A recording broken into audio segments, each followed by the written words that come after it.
Hi, it's Tim Hagen from Progress Coaching, and I am providing some insight to an article I'm writing that quiet quitting, to a certain extent, it's kind of bullshit. Excuse the harsh language. Quiet quitting is not new. Quiet quitting has been around. Now, there's a lot of different definitions, and people will, challenge me. Well, that's not the definition, and they'll say, here's what it really means. Okay, look, let me just add a definition for context. It's people who come in and do their jobs. They won't go above and beyond the call of duty. They will do the bare minimum to satisfy the job requirements. Now, to a certain extent, one might argue that's not bad. And you know what? To a certain extent, it's not bad. Yet, we often have, now think about the McKinsey study. 41% of people are leaving their jobs due to a lack of career development. And I want to share some context with you. I just had a conversation with someone who was passed over for a job, and they were really jaded. Now, I've shared people from manufacturing, I've shared people from executives, and everything in between. This was a person at a director level trying to become a VP, not an easy status to attain. And I said, well, can I ask you a question? And I want you to really hear the answer. I mean, the greatest thing we can do as coaches is really listen, and we all need to improve it. I said, what have you personally done on your own? Hear the question. On your own that you think positioned you where you feel like you should have gotten it. Direct verbatim response. And I'm looking at my notebook because I wrote it down. And she said, I did everything that they asked me to do. I went through all the training and I met all the requirements. So my question was, did you go above and beyond the call? Did you do something in addition to?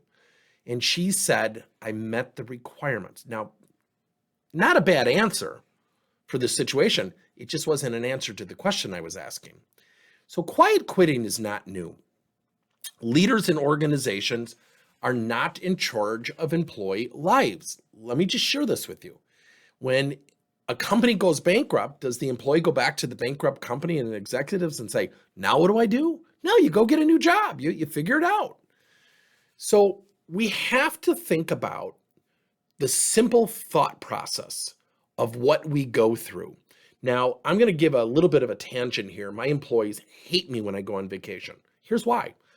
Monday through Friday, I'm typically grinding. I'm doing a lot of work. I'm online from 6:30 till about 6 p.m. at night, certainly with some breaks here and there. And I go back to that and I think about when I'm on vacation, it's time for me to learn. I'm energized. I feel different.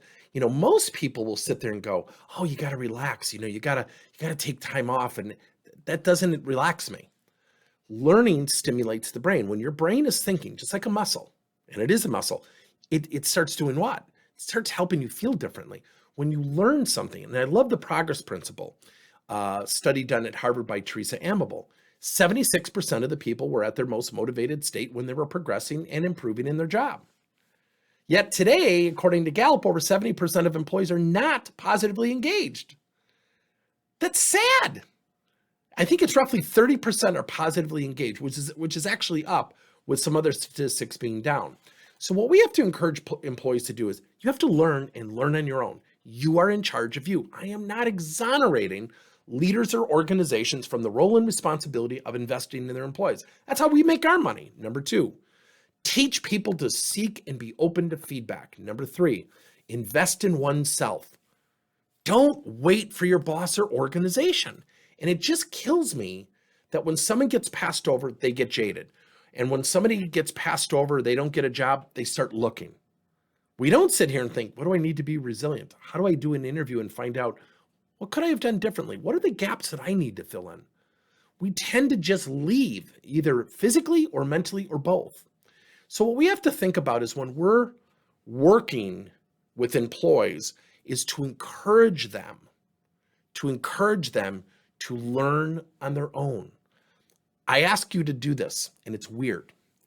Outside of the company training, ask them this question. Outside of the company training, what are you currently investing in for yourself? Now, I just did kind of my own social experiment, 10 people from different clients, financial services, life sciences, and I think I had 2 out of 8 who could somewhat quantify. It's 20% or less. So when we think about quiet quitting, organizations have a huge role and responsibility, yet not a requirement. See, I think organizations have the requirement of paying for someone's time. I think they have the requirement of seeking where someone potentially wants to go, but that's a choice. Now, they just may want to hire someone for a job, and once they've exhausted their efforts and that person wants to move on, the company might be fine with it. I'm not saying that's part of their strategy. What I'm saying is that's okay. Number three, I think we have to encourage employees to take charge of their own life.